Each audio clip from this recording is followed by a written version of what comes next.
Matrix क्या होता है, नंबर्स या फंक्शंस को रेक्टेंगुलर फॉर्म में अरेंज कर देते हैं, उस रेक्टेंगुलर अरेंजमेंट को ही मैट्रिक्स बोलते हैं। जैसे कि एक एग्जांपल के लिए ये एक रेक्टेंगुलर फॉर्म में मैंने कुछ नंबर्स को अरेंज कर दिया, तो ये अरेंजमेंट मैट्रिक्स कहलाएगा। इसको हम मैट्रिक्स ए रीड करेंगे, और ये जो चीजें दिख रही है ये उसके एलिमेंट्स कहलाएंगे। क्या ये क्लियर हो गया?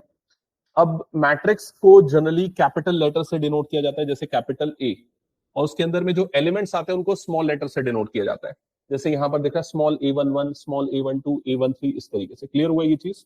ठीक है। अब ये जो सबस्क्रिप्ट में जो नंबर दिख रहा है ना, 11, 12, 13, उनकी पोजीशन को बताता है। जैसे कि ये जो एलिमेंट है ये फर्स्ट रो और फर्स्ट कॉलम का एलिमेंट है, ये एलिमेंट जो है first row and second column का एलिमेंट है। क्लियर हो गया ये चीज?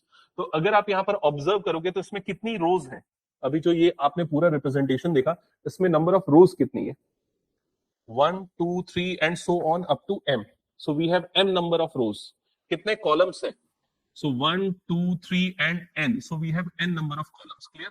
So जो लास्ट एलिमेंट होगा उसकी पोजीशन हो जाएगी a m n. क्लियर हो गया ये चीज? ठीक है। और यहाँ पर जो नंबर ऑफ रोज है वो m हो गया, और नंबर ऑफ कॉलम्स जो है वो क्या हो गया? n हो गया। तो साइड में हम ये स्क्वायर ब्रैकेट के साइड में हम m by n लिख देते हैं, जहां पर m बताता है नंबर ऑफ रोज को, नंबर ऑफ रोज को, और n बताता है नंबर ऑफ कॉलम्स को। और ये जो m by n दिख रहा है इसको हम बोल देते हैं ऑर्डर ऑफ मैट्रिक्स, मैट्रिक्स का ऑर्डर। क्लियर हो गया ये चीज? ओके, नेक्स्ट आते हैं, इसको रिप्रेजेंट करने के लिए ये मेथड भी यूज कर लेते हैं हम, कॉम्पैक्ट फॉर्म रिप्रेजेंटेशन बोलते हैं, जिसमें हम मैट्रिक्स में ये ए आई जे से डिनोट करेंगे। ए उसका एलिमेंट है, आई जे इंडेक्स है, उसकी पोजीशन है, और आई और जे की वैल्यू जो है वो 1 से लेके m तक वेरी होगी। जैसे यहां पर देख रहे हो आई की वैल्यू 1, 2, 3, 4, 5 अप टू m जा रहा है, जे की वैल्यू 1 से लेके n तक वेरी करेगी। क्लियर हो गया ये चीज? तो अभी हमने मैट्रिक्स का रिप्रेजेंटेशन देखा, उनका एलिमेंट देखा, उनकी पोजीशनिंग देखी।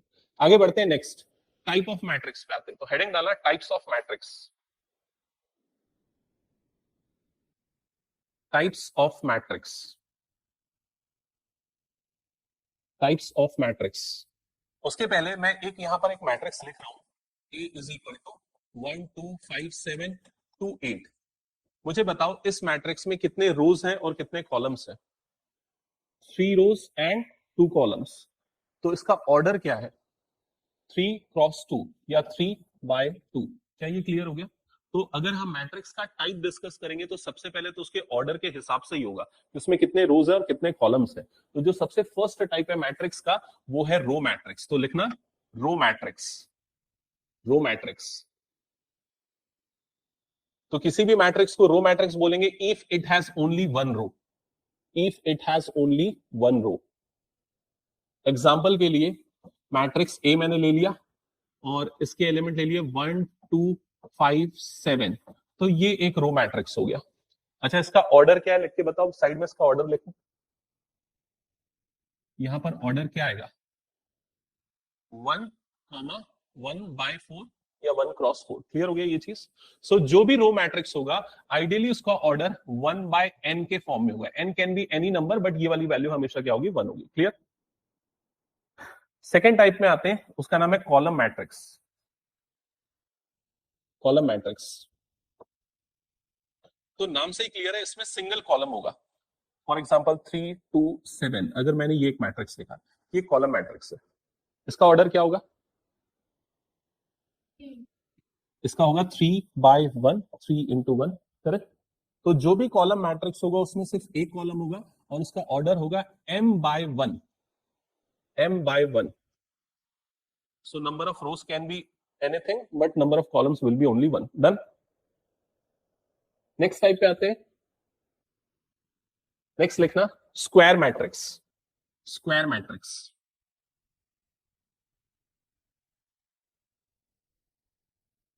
शायद नाम से ही क्लियर हो होगा, स्क्वायर मैट्रिक्स मतलब उसमें रोज और कॉलम्स क्या होंगे? सेम।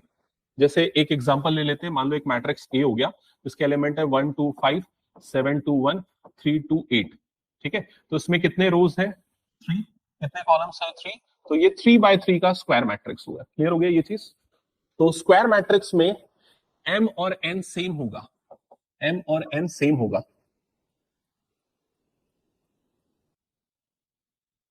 और जैसे अगर ये एक स्क्वायर मैट्रिक्स है ना, तो हम ऐसा लिखेंगे A is a square matrix, square matrix of order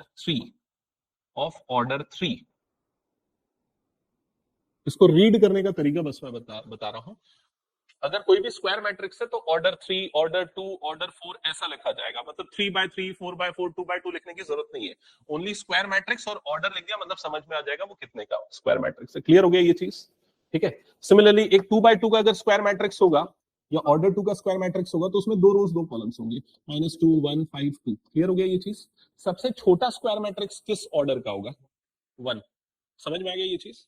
तो स्क्वायर मैट्रिक्स क्लियर हो गया। एम और एन इक्वल होंगे, number of rose number of column same होंगे। नेक्स्ट लिखो diagonal matrix. Diagonal matrix, diagonal matrix,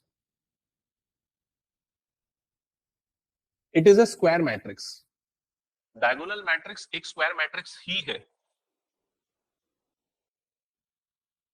ठीक है। और उसकी क्या कंडीशन है उसको हम यहां पर देखेंगे, समझना।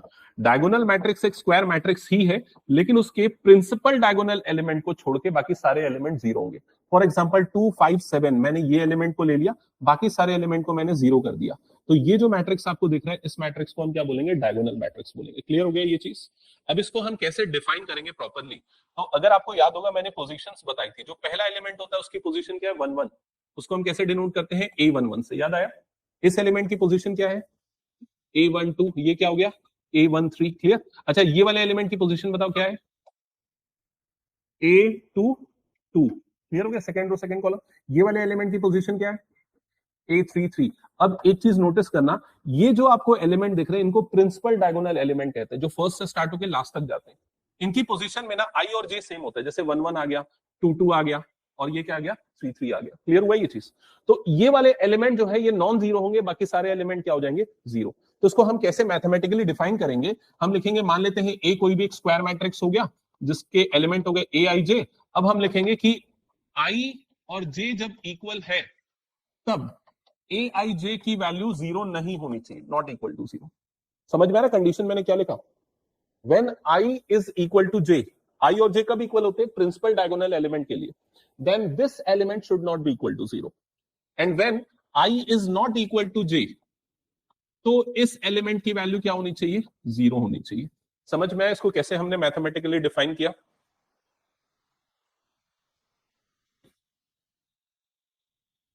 ठीक है। जैसे ये वाला एलिमेंट है, इस एलिमेंट की पोजीशन क्या है? A21। ठीक है, क्लियर हो गया? तो देखो A21 है तो 2 और 1 सेम नहीं है, तो एलिमेंट की वैल्यू क्या हो जाएगी? जीरो। डन। आगे बढ़े नेक्स्ट टाइप पे। नेक्स्ट आते हैं स्केलर मैट्रिक्स। नेक्स्ट लिखना scalar matrix. Scalar matrix is a type of diagonal matrix. ये एक्चुअल में एक डायगोनल मैट्रिक्स का ही टाइप होता है। मैं एक एग्जांपल लिखता हूं, फिर तुम लोग बताना कि स्केलर मैट्रिक्स और डायगोनल मैट्रिक्स में क्या फर्क है।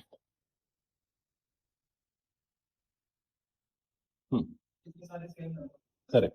ये डायगोनल मैट्रिक्स होगा, लेकिन प्रिंसिपल डायगोनल के सारे एलिमेंट क्या होंगे? सेम होंगे। समझ में आ रहा है? आइदर 5 5 5 और 2 2 2 या सेम होगा। क्लियर? तो इसको अगर हमें डिफाइन करना है तो कैसे डिफाइन करेंगे? तो कैपिटल ए जिसके एलिमेंट हो गए A I J, मान लो ये कोई भी एक मैट्रिक्स हो गया। यहां पर A I J की वैल्यू जो है कोई भी एक फिक्स्ड होगी, C कांस्टेंट होगी। कब? जब I और J दोनों इक्वल है तब, मतलब प्रिंसिपल डायगोनल एलिमेंट के लिए। और जब ये दोनों इक्वल नहीं है, when I is not equals to J, then elements की वैल्यू क्या हो जाएगी? जीरो। क्या ये क्लियर हो गया? स्केलर मैट्रिक्स हटा दो इसको फिर मैं।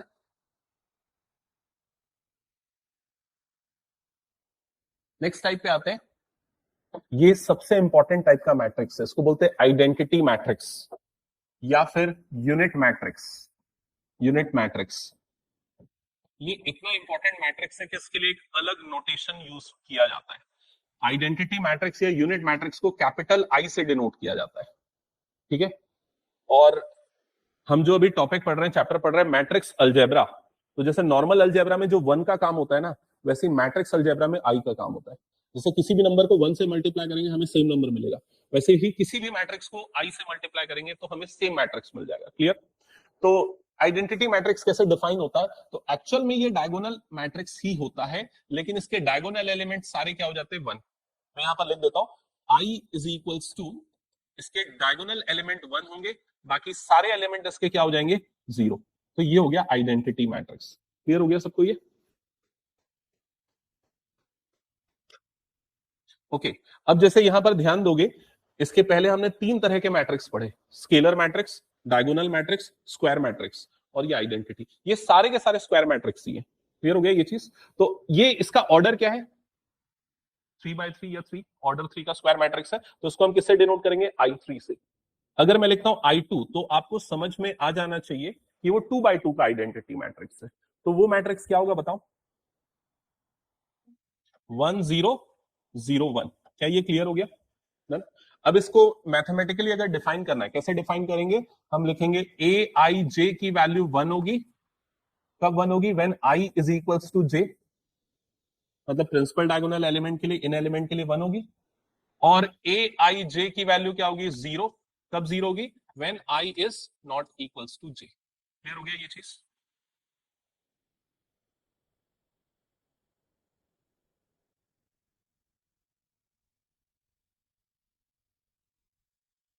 हटा दो फिर इसको। चलो नेक्स्ट आते हैं। नेक्स्ट है जीरो मैट्रिक्स या नल मैट्रिक्स। जीरो मैट्रिक्स या नल मैट्रिक्स,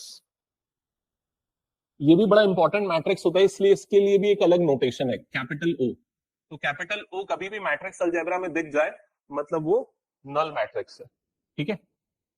और ये जरूरी नहीं है कि ये स्क्वायर मैट्रिक्स हो। इसके पहले वाले जो अभी हमने 2 4 पढ़े, सारे के सारे स्क्वायर मैट्रिक्स होने चाहिए। इसमें ये जरूरी नहीं कि स्क्वायर मैट्रिक्स हो, ये कोई भी रेक्टेंगुलर मैट्रिक्स हो सकता है। बस इसके सारे एलिमेंट क्या होने चाहिए? 0 होने चाहिए। So either this or any matrix which has all its elements 0 are called zero matrix or null matrix. तो इसका ऑर्डर क्या है वैसे?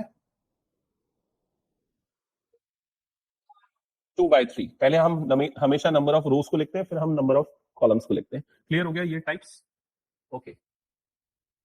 हम्म। अब थोड़ा सा एक बार रिव्यू करते हैं, हमने कौन कौन से टाइप्स देखे। ठीक है? सबसे पहले हमने कौन सा टाइप देखा? रो मैट्रिक्स, जिसमें सिर्फ सिंगल रो होती है। ऑर्डर क्या होता है रो मैट्रिक्स का? 1/n। ठीक है? सेकंड हमने कौन सा मैट्रिक्स देखा? Column matrix, only 1 column. Order क्या होगा? m/1। नेक्स्ट हमने कौन सा मैट्रिक्स देखा? Square matrix. इसमें m और n सेम होते हैं, रोज और कॉलम सेम होते हैं, और उसको लिखने के लिए हम ऐसा लिखते हैं, square matrix of order 2, square matrix of order 3। सो हम समझ जाएंगे 2 by 2 3 by 3 का मैट्रिक्स है। फिर उसके बाद हमने स्क्वायर मैट्रिक्स के ही अलग अलग केसेस देखे। फर्स्ट हमने कौन सा देखा? Diagonal. Principal diagonal element non zero होंगे, बाकी सारे एलिमेंट क्या हो जाएंगे? 0। और प्रिंसिपल डायगोनल एलिमेंट्स को आइडेंटिफाई कैसे करते हैं? आई इज इक्वल्स टू क्या होता है? जे। 1 1 2 2 3 3 लाइक दैट। क्लियर? नेक्स्ट हमने डायगोनल के बाद नेक्स्ट कैटेगरी कौन सी देखी? Scalar matrix. स्केलर मैट्रिक्स में क्या होता है? सारे एलिमेंट सेम होते हैं। फिर हमने क्या देखा? आइडेंटिटी मैट्रिक्स, जिसको डिनोट करते हैं कैपिटल आई से। अगेन वो स्क्वायर मैट्रिक्स होता है। प्रिंसिपल डायगोनल एलिमेंट क्या होंगे? 1। और बाकी सारे एलिमेंट क्या होंगे? 0। और फिर हमने लास्ट कौन सा देखा? Zero matrix. ये स्क्वायर मैट्रिक्स तो जरूरी नहीं है, ये it can be any rectangular matrix. Clear? Other than this और भी कई तरह के क्लासिफिकेशन है मैट्रिक्स के, लेकिन इतना कंपलसरी जो आना चाहिए, एक दो मैं और थोड़ा बता देता हूं, हालांकि हो सकता है आपके बुक में है नहीं है मुझे नहीं पता।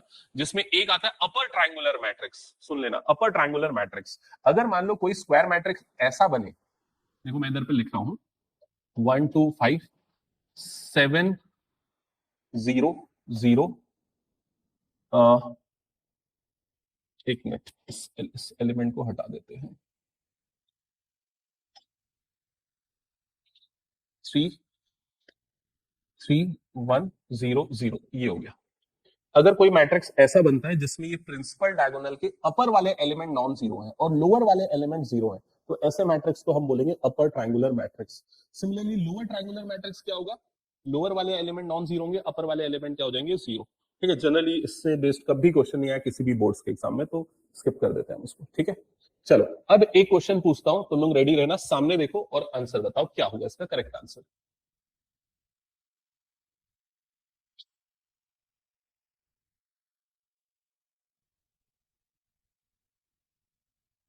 डन?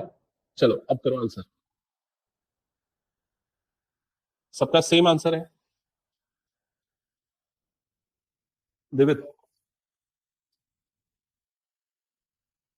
एक्चुअली इसका correct answer option D. Scalar matrix का क्लियर डेफिनेशन है प्रिंसिपल डायगोनल एलिमेंट सेम होनी चाहिए। प्रिंसिपल डायगोनल मतलब ये वाले एलिमेंट सेम होने चाहिए। समझ में? अगर ये मैट्रिक्स ऐसा होता ना 5 0 0 0 5 0 0 0 5 then it will be an scalar matrix. अभी ये वाला डायगोनल को हम प्रिंसिपल डायगोनल नहीं मानते। समझ में आया कि नहीं? सो कंडीशन क्लियर होनी चाहिए when i equals to j aij will be equals to some constant k। समझ में आ रहा है ये चीज? तब ये स्केलर होता। तो अब इसका करेक्ट आंसर क्या होगा? Square matrix. क्या ये क्लियर हो गया? हटा दो फिर इसको मैं। चलो नेक्स्ट। अब आते हैं इक्वालिटी ऑफ मैट्रिक्स। अभी हमने ना मैट्रिक्स का डेफिनेशन देखा, ऑर्डर देखा, टाइप देखा।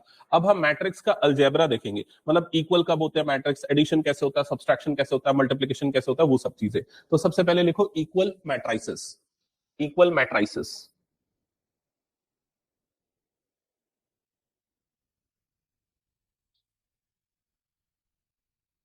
अगर मान लो हमारे पास ये इस तरह से दो मैट्रिक्स है, ए कैपिटल ए फर्स्ट मैट्रिक्स है जिसके एलिमेंट ये वाले, ये दूसरा मैट्रिक्स है जिसके एलिमेंट ये वाले। अगर ये दोनों इक्वल हैं, या हम ये बोलना चाहिए ये दोनों इक्वल कहलाएंगे अगर दोनों का ऑर्डर सेम हो, दे हैव सेम ऑर्डर, पहली कंडीशन। और दूसरी कंडीशन उनके सारे करस्पॉन्डिंग एलिमेंट आपस में क्या होने चाहिए? इक्वल होने चाहिए। क्लियर? अगर मान लो यहां पर मैं मैट्रिक्स लिखता हूं 1 2 3 4, मैट्रिक्स ए है, दूसरा मैट्रिक्स बी है 1 2 3 4, तो बताओ क्या ये दोनों मैट्रिक्स का ऑर्डर सेम है? ऑर्डर सेम है। इसका ऑर्डर क्या, ऊपर वाले का 2/2, नीचे वाले का ऑर्डर क्या है? 2/2। Clear? Order same, first condition follow हो रही है। सेकंड कंडीशन भी फॉलो हो रही है क्या? नहीं। सारे करस्पॉन्डिंग एलिमेंट इक्वल होने चाहिए। तो ये दोनों तो आपस में इक्वल है, लेकिन ये दोनों आपस में इक्वल नहीं है, तो इसलिए ये मैट्रिक्स इक्वल नहीं कहलाएंगे। क्या ये समझ में आ गया? तो कोई भी दो मैट्रिक्स तभी इक्वल होंगे जब ऑर्डर सेम हो और सारे करस्पॉन्डिंग एलिमेंट सेम हो। इसको यूज कैसे करते हैं? जैसे अगर मान के चलो कभी लेफ्ट साइड में आपको ऐसा मैट्रिक्स मिल जाए x plus y 5 x minus y 7, और इधर पे मिल गया suppose 8 4 a plus b 8 plus 2b। अगर ऐसा एक्सप्रेशन मिल गया और आपको बोला जाता है कि x और y निकालो, a और b निकालो, तो आप ये इक्वालिटी वाला कंसेप्ट यूज करोगे। आप सिंपली क्या लिखोगे? x प्लस वाई की वैल्यू किसके इक्वल होगी? 8 के। x माइनस वाई की वैल्यू किसके इक्वल होगी? 4 के। दो इक्वेशन बनेगा, सॉल्व करके x y मिल जाएगा। सिमिलरली ये दोनों को कंपेयर करके a b निकाल लोगे। समझ में आ गया? ठीक है, तो नोट करना है तो ठीक है, नहीं तो ध्यान में रखना इक्वालिटी का कंसेप्ट क्या होता है। आगे बढ़ते हैं। Addition of matrices. दो मैट्रिक्स कब ऐड हो सकते हैं और कैसे ऐड होते हैं? तो सिंपल रूल है, दोनों का ऑर्डर सेम होना चाहिए। अगर दोनों का ऑर्डर सेम है तो ऐड होंगे, और एडिशन सिंपल करस्पॉन्डिंग एलिमेंट का सम हो जाता है। जैसे अगर मान लो एक मैट्रिक्स ए है जिसका एलिमेंट है 1 2 5 7 8 4, दूसरा एक मैट्रिक्स बी है जिसके एलिमेंट है 1 2 8 7 4 1। क्या ये दोनों मैट्रिक्स ऐड हो सकते हैं? नहीं हो सकते। फर्स्ट वाले का ऑर्डर क्या है? फर्स्ट वाले का ऑर्डर क्या है? 2/3। सेकंड वाले का ऑर्डर क्या है? 3/2। डिफरेंट है तो ऐड नहीं हो सकते। अगर मान लो मैं मैट्रिक्स बी को ऐसा लेता हूं, मैट्रिक्स बी को ले रहा हूं 1 5 2 7 8 1, अब इसका भी ऑर्डर क्या हो गया? 2/3। अब ये दोनों ऐड हो सकते हैं। और अब जो रिजल्टिंग मैट्रिक्स बनेगा a प्लस बी वाला, वो कैसे मिलेगा? दोनों के करस्पॉन्डिंग एलिमेंट के एडिशन से, मतलब 1 + 1 हो जाएगा, इधर पे क्या आ जाएगा? 2 + 5 हो जाएगा, नेक्स्ट क्या हो जाएगा? 5 + 2 हो जाएगा। समझ में आ रहा है ना क्या बोल रहा हूं मैं? तो ये सिंपल ऐसे एडिशन होता है और ये इसका रूल होता है। हटा दो उसको, स्किप कर। हाँ, ऐड करके ही लिखना एक्चुअल में, मैं भी ये बताया। फाइनल जो रिजल्ट आएगा वो क्या आएगा? 2 7 7 14 16 एंड 5, ये फाइनल आंसर होगा, है ना? मतलब ये एडिशन करने का रिजल्ट मिलेगा। रूल क्लियर हो गया? हटा दो उसको फिर मैं। ओके, तो अभी हमने दो चीजें देखी, इक्वल कब होते हैं, क्या कंडीशन होती है, एडिशन कब होता है और कैसे होता है। आगे बढ़ते हैं। Multiplication of matrix bye a scalar.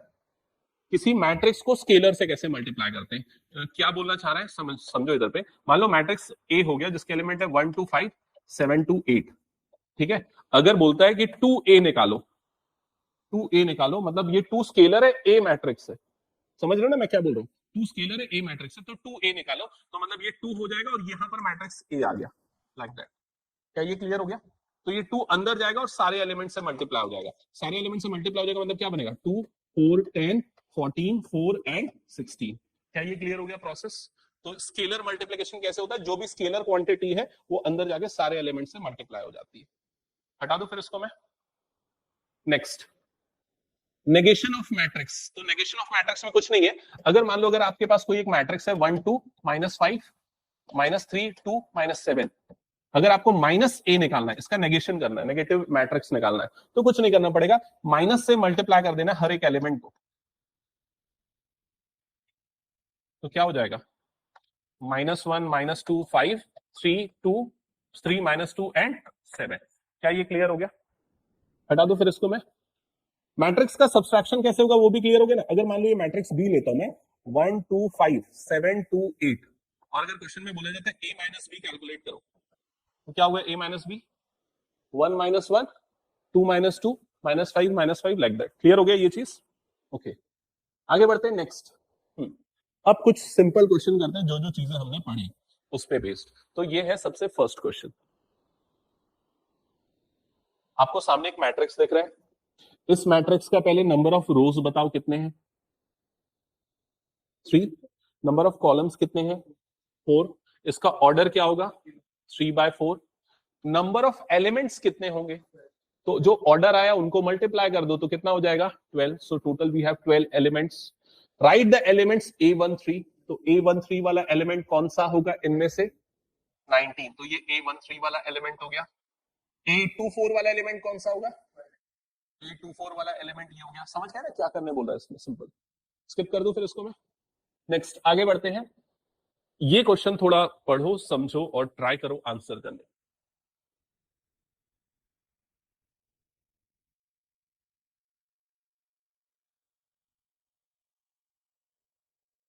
If a matrix has 24 elements, what are the possible orders it can have? अगर किसी मैट्रिक्स में 24 एलिमेंट्स है तो उसके पॉसिबल ऑर्डर्स क्या क्या होंगे?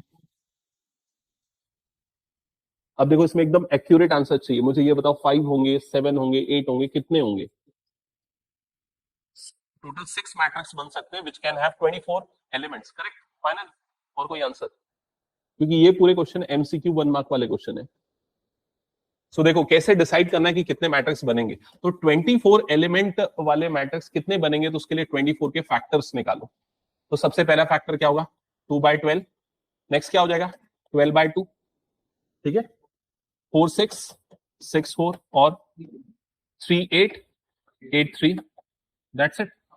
एक मिस किया, 24/1 एंड 1/24। सो टोटल कितने बनेंगे? 1 2 3 4 5 6 7 8। टोटल 8 मैट्रिक्स बनेंगे। So total 8 possible matrix are there which can have 24 elements. Clear हो गया ये चीज? इसके बाद इसका सेकंड पार्ट है, what if it has 13 elements? Answer is 2। अगर किसी मैट्रिक्स में 13 एलिमेंट्स है मतलब या तो वो रो मैट्रिक्स हुआ या फिर वो कॉलम मैट्रिक्स हुआ, क्योंकि या तो वो 13/1 का होगा या फिर 1/13 का होगा। क्या ये क्लियर हो गया? नेक्स्ट इसका आंसर करो।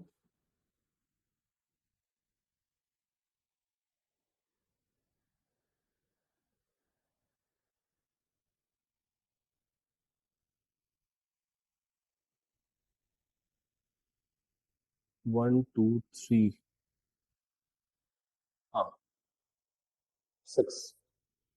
और सेकंड वाले का आंसर 2। क्लियर, हटा दो फिर इसको मैं। नेक्स्ट,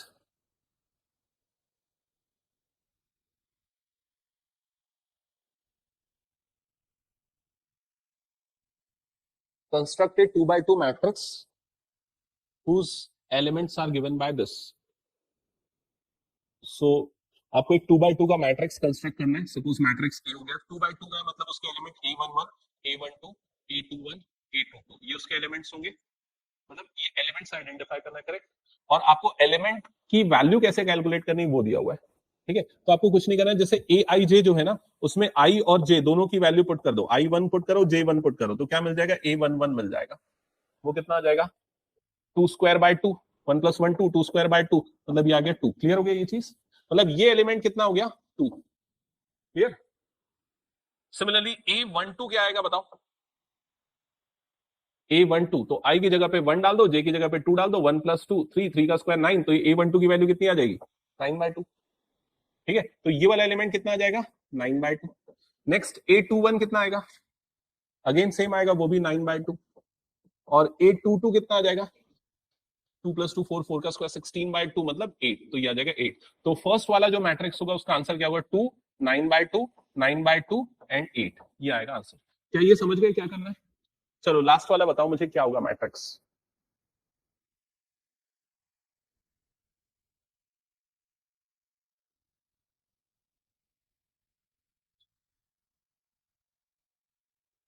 2/2 का मैट्रिक्स बनना है, सबसे फर्स्ट एलिमेंट निकालने के लिए आई और जे दोनों की जगह 1 1 डाल देंगे, तो 1 + 2 3, 3 square 9/2। First element 9/2, second element 1 और 2, 2 + 2 5, 25/2, करेक्ट। नेक्स्ट एलिमेंट 2,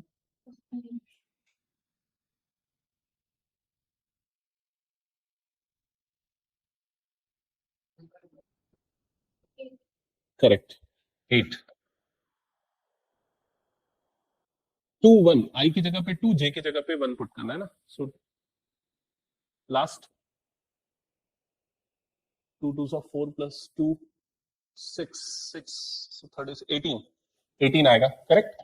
तो समझ गए ना क्या करना, एकदम सिंपल प्रोसेस है मैट्रिक्स फॉर्मुलेशन के लिए। हटा दो फिर इसको मैं। क्या ये भी बन जाएगा?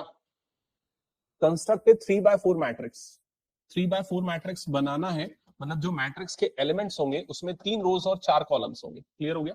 सो एलिमेंट क्या क्या होंगे? A11, A12, A13 and A14। Done. Next आ जाएगा A21, A22, A23, A24, A31, A32, A33, A34। तो सबसे पहले ना ये जो भी ऑर्डर दिया उसके हिसाब से एक जनरल मैट्रिक्स बना देना, एंड देन उसके बाद एलिमेंट बाय एलिमेंट कैलकुलेट कर लेना। और वो कैलकुलेशन में तो कोई इश्यू नहीं है ना, जैसे A11 तो आई और जे की जगह 1 और 1 पुट करके एंड देन कैलकुलेशन। स्किप कर दो फिर उसको मैं। दिवित हो गया? हटा दो। नेक्स्ट आगे बढ़ते हैं। अब ये बताओ इसमें कौन सा कंसेप्ट यूज होगा? पहले क्वेश्चन को अच्छे से पढ़ना फिर बताना मैट्रिक्स का कौन सा कंसेप्ट यूज होगा।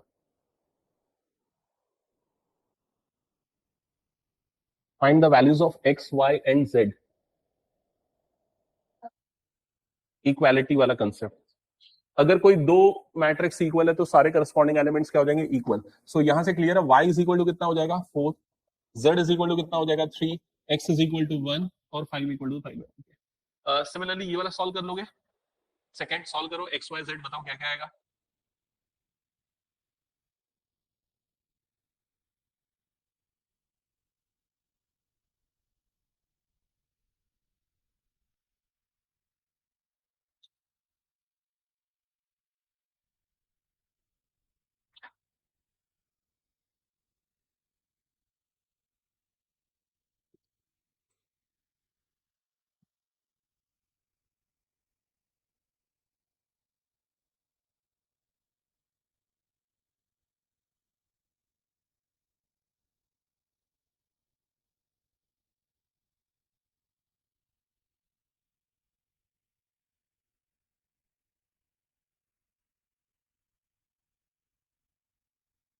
नहीं मिल रहा है क्या? Okay okay. देखो सबसे आसान तो मुझे लगा जेड निकालना। जेड तो जीरो आ जाएगा, दोनों को कंपेयर कर लोगे। Z zero. और X plus Y is equal to 6 हो गया first, and second X Y is equal to 8 हो गया। अगर ये एमसीक्यू में आता ऑब्जर्वेशन से डायरेक्टली आप कर सकते हो, एक 4 होगा दूसरा 2 होगा। अब क्या 4 होगा क्या 2 होगा ये नहीं पता, मतलब हो सकता है x4 हो y2 हो, तब भी ये कंडीशन आएगी, या फिर उल्टा भी हो सकता है x2 हो या y4 हो। ये हमने जनरल ऑब्जर्वेशन से सॉल्व किया है, बट आपको मैथमेटिकली प्रूफ करना है, सॉल्व करना है, तो कैसे करोगे? सब्सटीट्यूशन करके। जैसे यहां से आप x की वैल्यू सब्सटीट्यूट कर दोगे। हाँ, एक्स की वैल्यू सब्सटीट्यूट कर दोगे तो कितना हो जाएगा? 6 माइनस वाई। और एक्स की जगह पे 6 माइनस वाई डालोगे तो 6 minus y into y is equal to 8। समझ में आ रहा है मैं क्या कर रहा हूँ? फिर क्वाड्रेटिक इक्वेशन बनेगा, वाई की दो वैल्यू आएगी, हमें पता है क्या वैल्यू आएगी, एक 2 आएगी और दूसरी क्या आएगी? 4। सिमिलरली एक्स की वैल्यू मिलेगी। क्लियर हुआ? बट इसको हम ऑब्जर्वेशन से करेंगे बिकॉज ये 1 मार्क के लायक वाला क्वेश्चन है। ये लास्ट वाला क्वेश्चन जल्दी से करके दिखाओ मुझे, ठीक है?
बना के लास्ट क्वेश्चन कितना है?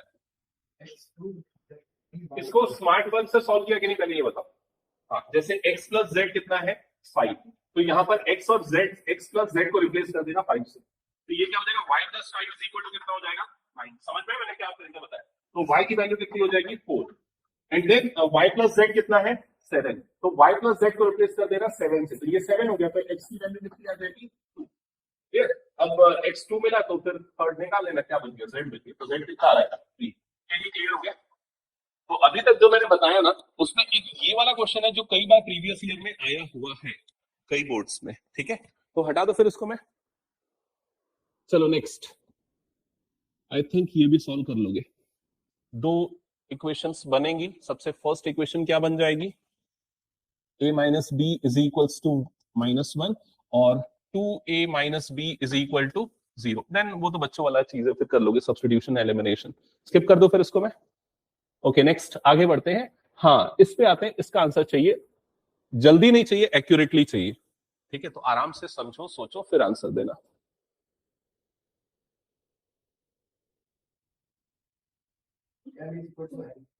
Correct, m is equal to n square matrix की कंडीशन। नेक्स्ट,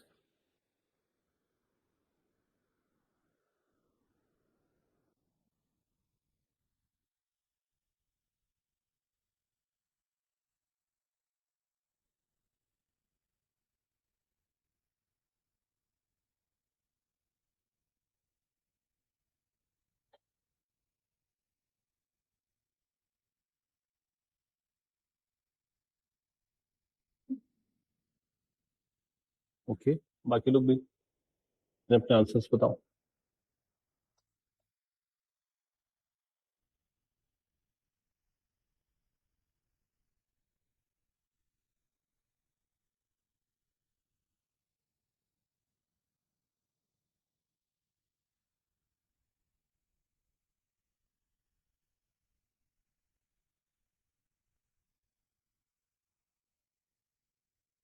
और कोई आंसर कर रहा है?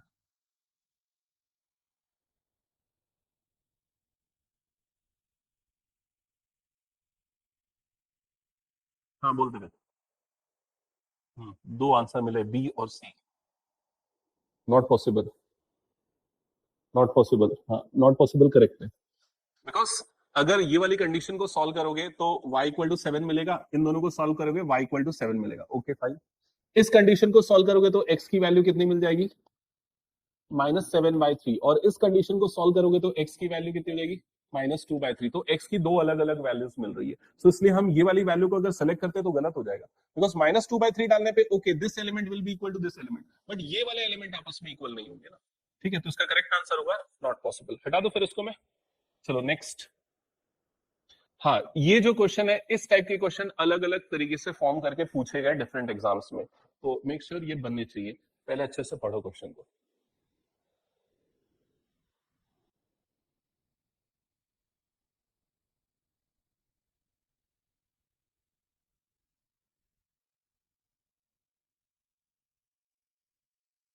और कोई आंसर? मैं इसमें बता दूं, इसमें 11th का परम्यूटेशन कॉम्बिनेशन का थोड़ा सा कंसेप्ट यूज होगा, ठीक है, और उसके पहले वो कंसेप्ट यूज करने के पहले ये बताओ कि क्वेश्चन समझ में आया कि नहीं एकदम अच्छे से। क्वेश्चन में क्या पूछ रहा है वो क्लियर है कि 3/3 इस ऑर्डर के कितने मैट्रिक्स बन सकते हैं, उस मैट्रिक्स के सारे एलिमेंट्स या तो 0 होने चाहिए या फिर 1 होने चाहिए। ये क्लियर हो गया? सो जो मैट्रिक्स फॉर्म करना है उसका ऑर्डर क्या होना चाहिए, 3/3। इट मींस उसमें 3 रोज होने चाहिए एंड 3 कॉलम्स होने चाहिए। ये क्लियर हो गया? अब हर एलिमेंट या तो 0 हो या फिर 1 हो, ये कंडीशन है। सो अब मैंने बताया परम्यूटेशन कॉम्बिनेशन का कंसेप्ट यूज होगा। सो अगर आप फर्स्ट प्लेस को फिल कर रहे हो, how many options you have, 2 options, either 0 और 1, 2 ऑप्शंस। नेक्स्ट प्लेस के पास अगेन कितने ऑप्शंस है, 2 ऑप्शंस। अब बताओ आंसर कितना आएगा, क्या आएगा आंसर, 512। करेक्ट है, 512 2 रेज टू पावर 9। समझ में आ रहा है? सो वो फंडामेंटल प्रिंसिपल ऑफ काउंटिंग एक होता था ना, अगर हम 2 तरीके से पैंट पहन सकते हैं, 3 तरीके से शर्ट पहन सकते हैं, तो कितने कॉम्बिनेशन में पहन सकते हैं उसको, तो 2 into 3। उसी तरीके से अगर इस प्लेस को दो तरीके से फिल कर सकते हैं, इस प्लेस को दो तरीके से, and so on. So total number of ways will be 2 into 2 into 2. कितने बार मल्टीप्लाई होगा? 9 times. So it will B 2 raised to power 9. और आंसर कितना होगा? 512. क्या ये क्लियर हो गया? सिमिलरली अगर मान लो एक 2 by 2 का मैट्रिक्स बनाना है और हर एलिमेंट इसका या तो 0 होगा या 1 होगा या 2 होगा या 3 होगा. So how many possible matrices are there? 4 की पावर 4. क्या ये क्लियर हो गया? तो ऐसा ही मॉडिफाई कर करके बहुत सारे क्वेश्चंस पूछे गए हैं. क्या ये क्लियर बन जाएगा ये कंसेप्ट? चलो नेक्स्ट आगे बढ़ते. Next question. अब इसमें आखिरी के दो तो अभी कंसेप्ट मैंने नहीं समझाया, बाकी पूरा मैंने समझा दिया. तो I think a plus b तो ओरली बता दोगे कितना आएगा a plus b? 3 7 1 7. Done. a minus b भी ओरली हो जाएगा. 1 1 5 माइनस 3. समझ गए ना 5 क्यों हुआ? माइनस ऑफ माइनस प्लस हो गया. Then 3a minus c. So first of all we will create 3a. ये वाला मैट्रिक्स फॉर्म करेंगे. 3a वाला मैट्रिक्स क्या हो जाएगा? ये पूरा एलिमेंट 3 से मल्टीप्लाई हो जाएगा. 6 12 9 6 ऐसे ही होगा. और c वाले को इसमें से माइनस कर देना. सो 3a माइनस c वाला मैट्रिक्स क्या फॉर्म करेगा? 6 माइनस ऑफ माइनस 2 मतलब ये प्लस हो जाएगा 8. 12 माइनस 5 कितना हो जाएगा? 7. 9 माइनस 3 कितना हो जाएगा? 6. 6 माइनस 4 कितना हो जाएगा? 2. क्या ये क्लियर हो गया सबको कैसे बनेगा? डन. हटा दो फिर इसको मैं. चलो नेक्स्ट. हाँ ये सब भी बना लोगे आई थिंक. फर्स्ट वाले का आंसर बताओ क्या आएगा? फर्स्ट वाले का आंसर क्या आएगा? 2a 2b 0 2a. नेक्स्ट वाला क्या होगा? करेक्ट. a प्लस बी का होल स्क्वायर. नेक्स्ट क्या हो जाएगा? b प्लस सी का होल स्क्वायर. नेक्स्ट क्या हो जाएगा? a माइनस सी का whole square. Next will be a minus b का होल स्क्वायर. क्लियर? ये वाला भी हो जाएगा डायरेक्ट एडिशन. इसका क्या आएगा आंसर बताओ? 1 1 1 1. क्या उसको हम आइडेंटिटी मैट्रिक्स बोल सकते हैं? यस और नो? अगर ऐसा लिखा है इक्वल्स टू आई, ट्रू और फॉल्स? ट्रू और फॉल्स? ट्रू. और कोई? आइडेंटिटी मैट्रिक्स क्या था? ऐसा नहीं है आइडेंटिटी मैट्रिक्स. आइडेंटिटी मैट्रिक्स ये है. सारे वन नहीं होने चाहिए. आइडेंटिटी मैट्रिक्स की कंडीशन है प्रिंसिपल डायगोनल वन होना चाहिए, बाकी क्या होना चाहिए? 0. So it is not equals to I. Clear हो गया ये चीज? हटा दो फिर इसको, स्किप करो. नेक्स्ट. हाँ अब आते हैं एक इंपॉर्टेंट टॉपिक पे. तो अभी तक जो भी चीजें आपने मैट्रिक्स ऑपरेशन पे पढ़ा वो बड़ा सिंपल था.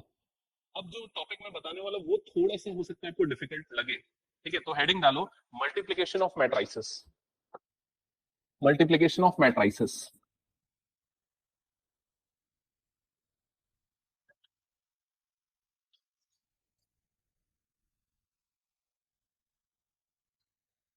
मतलब दो मैट्रिक्स कब मल्टीप्लाई हो सकते हैं, ऐड कब हो सकते हैं? तो सिंपल रूल था, दोनों का ऑर्डर सेम होना चाहिए. ठीक है. स्केलर मल्टीप्लिकेशन भी बड़ा सिंपल. स्केलर मतलब एक नंबर है दूसरा मैट्रिक्स है, वो भी सिंपल है. लेकिन अगर हमारे पास दो मैट्रिक्स हो जाए, जैसे मान लो एक मैट्रिक्स ए हो गया जिसके एलिमेंट है 1 2 3 4 5 6. दूसरा मैट्रिक्स बी हो गया जिसके एलिमेंट है मान लो 1 2 3 4 5 6. ये दो मैट्रिक्स है.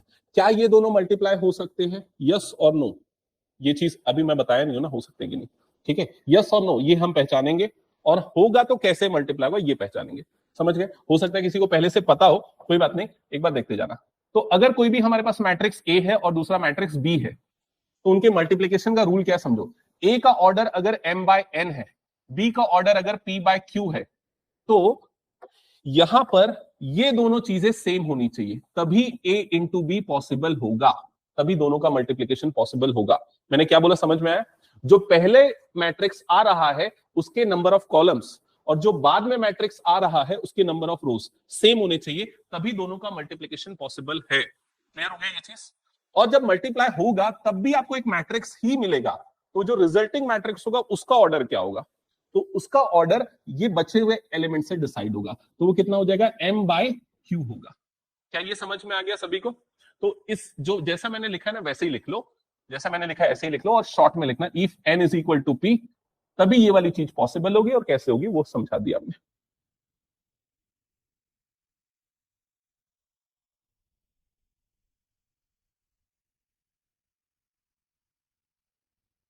डन. ये क्लियर हो गया? अब आते हैं जो अभी हमने एग्जांपल लिया. इसमें देखते हैं क्या ए और बी मल्टीप्लाई हो सकते हैं कि नहीं। तो सबसे पहले हम ए का ऑर्डर देखेंगे। तो ए का ऑर्डर क्या है बताओ? ए का ऑर्डर है 2/3, क्लियर सबको? बी का ऑर्डर क्या है? 3/2। तो इसका मतलब ये दोनों मल्टीप्लाई हो सकते हैं क्या? तो देखो इसमें ये नंबर 3 है, ये भी नंबर 3 है, मतलब ये दोनों मल्टीप्लाई हो सकते हैं। अब देखो मल्टीप्लाई कैसे होगा, साथ में करते चलना। ए बी लिखेंगे, पहले मैट्रिक्स ए को लिख देंगे। मैट्रिक्स ए हो गया 1 2 3 4 5 6, ठीक है। मैट्रिक्स बी को लिख देंगे उसके बाजू में 1 2 3 4 5 6, बाजू में उसके ऑर्डर लिख देते हैं, जैसे ये हो गया 2/3, ये हो गया 3/2, है ना?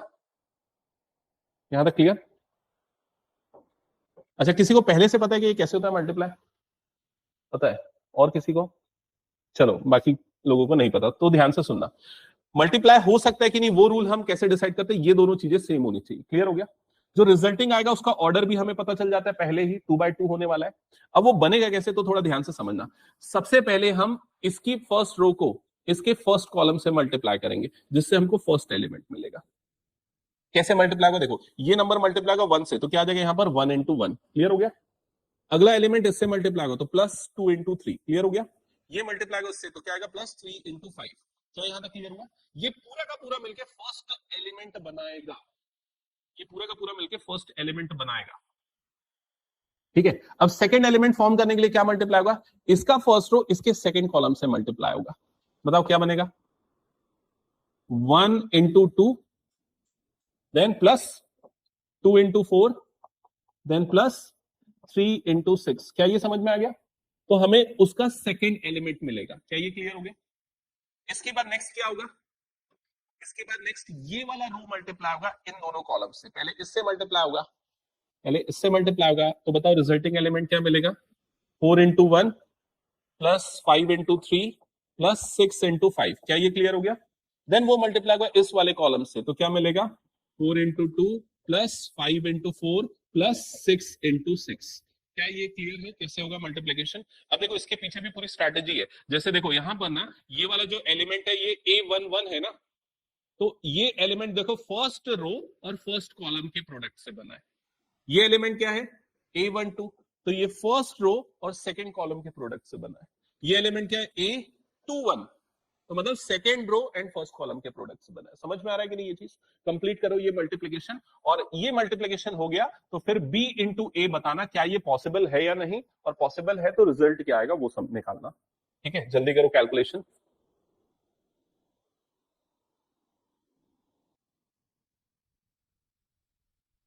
2 मिनट के अंदर ये कंप्लीट करो जल्दी, AB और BA दोनों।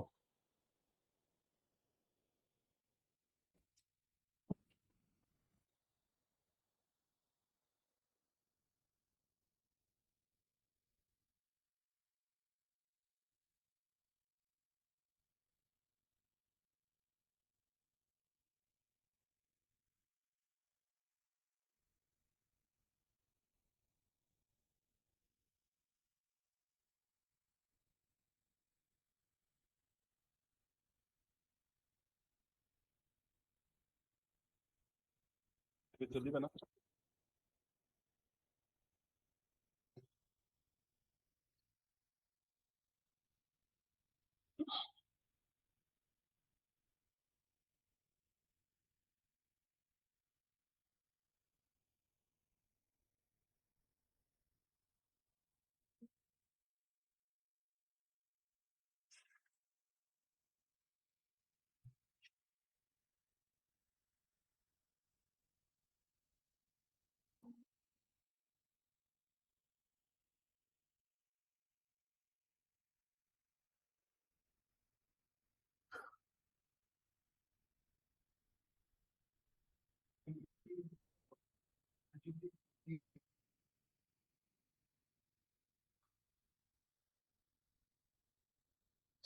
सबसे फर्स्ट एलिमेंट कितना आ रहा है? 22।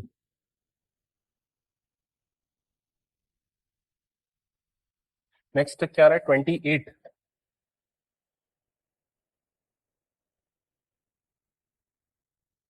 Next element 49। 56 + 8 64। 64। देन AB हो गया। अब बताओ BA पॉसिबल है कि नहीं? पॉसिबल है। रिजल्टिंग ऑर्डर क्या होगा? 3/3।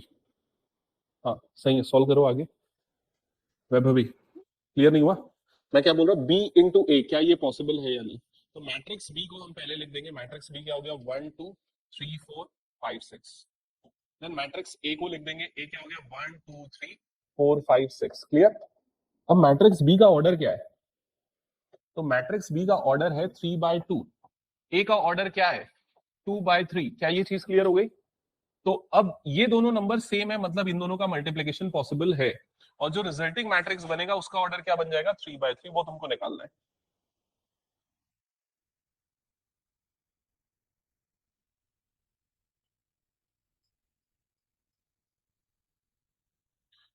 तो कंफ्यूजन होगा स्टार्टिंग में, ये ध्यान में रखना। पहले वाले के रोज और दूसरे वाले के करस्पॉन्डिंग कॉलम्स मल्टीप्लाई होंगे, है ना?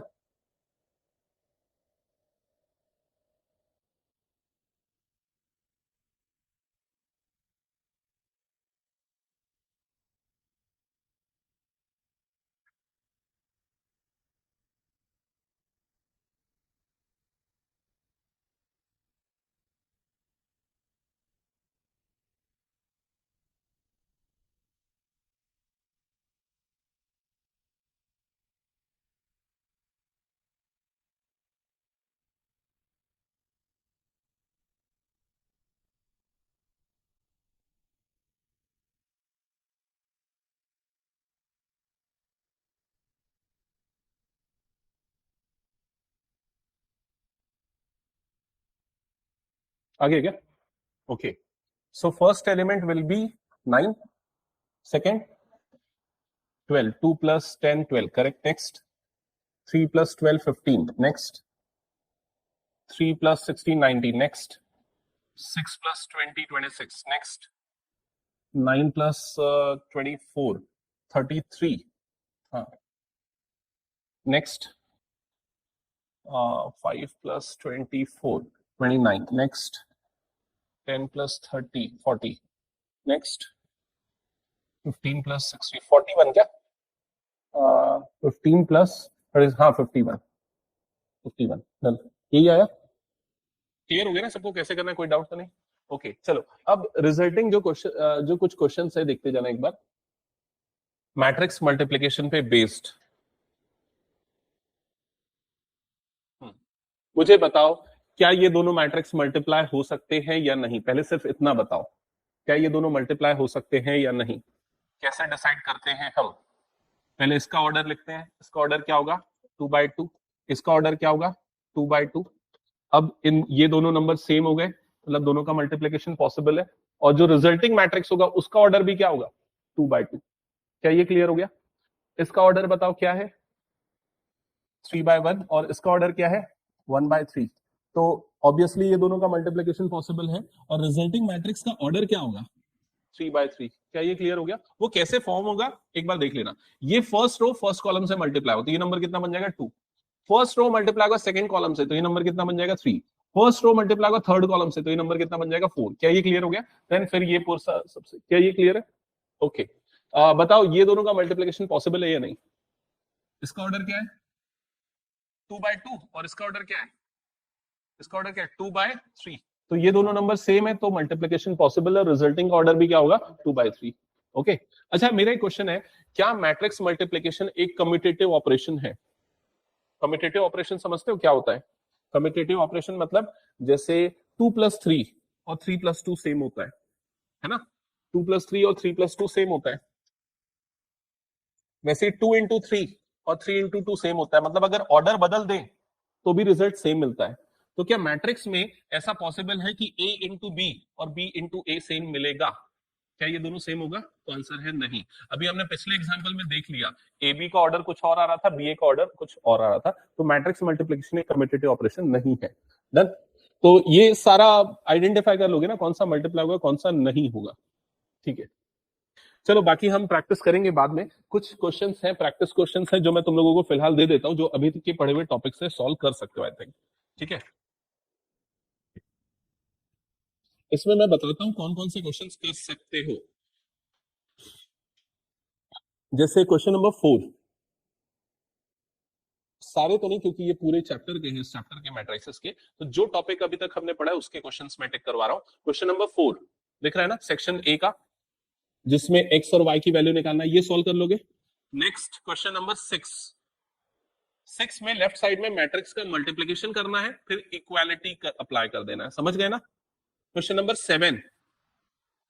7 में देखो वो जो x दिख रहा है ना और 2 और 3 है, तो वो स्केलर मल्टीप्लिकेशन का कंसेप्ट है। x अंदर जाएगा और एलिमेंट को क्या बना देगा, 2x and 3x। Similarly y अंदर जाएगा और क्या हो जाएगा, -y एंड +y। देन दोनों एलिमेंट्स ऐड होके कंपेयर करना है। ओके, तो ये 4 क्वेश्चन 4, 6 एंड 7 ये 3 क्वेश्चन कर सकते हो। क्वेश्चन नंबर 9 असर्शन रीजन का, उसी पेज में देखना, पेज नंबर 42 वाले 43 में, उसी सामने वाली शीट में बाजू में दिख रहा है। क्वेश्चन नंबर 9 असर्शन रीजन, ये क्वेश्चन कर सकते हो। क्वेश्चन नंबर 11 कर सकते हो। 13 ऑलरेडी हमने कर लिया आज। 14 कर सकते हो। एंड देन नेक्स्ट पेज पे जाना, नेक्स्ट पेज पे तो इस पे अभी कुछ हमने पढ़ा नहीं है। पेज नंबर 55 पे जाना, 55 वाले पेज पे, इस पे क्वेश्चन नंबर 1 कर सकते हो। ओके, क्वेश्चन नंबर 2 में देख रहा है ना, question number 2 A square equal to k A minus 2i। अच्छा ये बताओ, कोई भी मैट्रिक्स ए दिया है और ए स्क्वायर निकालना है तो कैसे निकालोगे। हाँ, ए इंटू ए, करेक्ट। ठीक है, मैं इसलिए पूछ रहा हूं क्योंकि मैंने ये भी रिजल्ट देखे, अगर मान लो कोई मैट्रिक्स ए दिया है, नंबर है 1 2 3 4, ठीक है, तो ऑब्वियसली ए स्क्वायर निकालने के लिए ए इंटू ए करना है। कुछ बच्चों ने ये लॉजिक अप्लाई किया है पहले, इसलिए मैं पूछता हूँ। समझ गए ना क्या लॉजिक अप्लाई किया कुछ बच्चों ने पहले, मतलब स्क्वायर कर दिया हर एक एलिमेंट का, ऐसा नहीं करना है। ए स्क्वायर निकालने के लिए इसी मैट्रिक्स को मल्टीप्लाई कर देना है, मैट्रिक्स मल्टीप्लिकेशन वाले रूल से। तो इससे क्वेश्चन नंबर 2 ट्राई कर सकते हो, क्वेश्चन नंबर 3 बना सकते हो, क्वेश्चन नंबर 7 सॉल्व कर सकते हो, क्वेश्चन नंबर 8 इसको तो ओरली अभी सॉल्व कर सकते हो। 8 का आंसर क्या आएगा बताओ, 512। ठीक है, क्वेश्चन नंबर 9 ये सॉल्व कर सकते हो। Question number 12 and that's it. मतलब और कई क्वेश्चन कर सकते हो, लेकिन फिलहाल इतने तो मिनिमम है जो आपको प्रैक्टिस करने चाहिए आज की क्लास पे बेस्ड। ठीक है, सो आज एंड करते हैं यहीं पर। Thank you.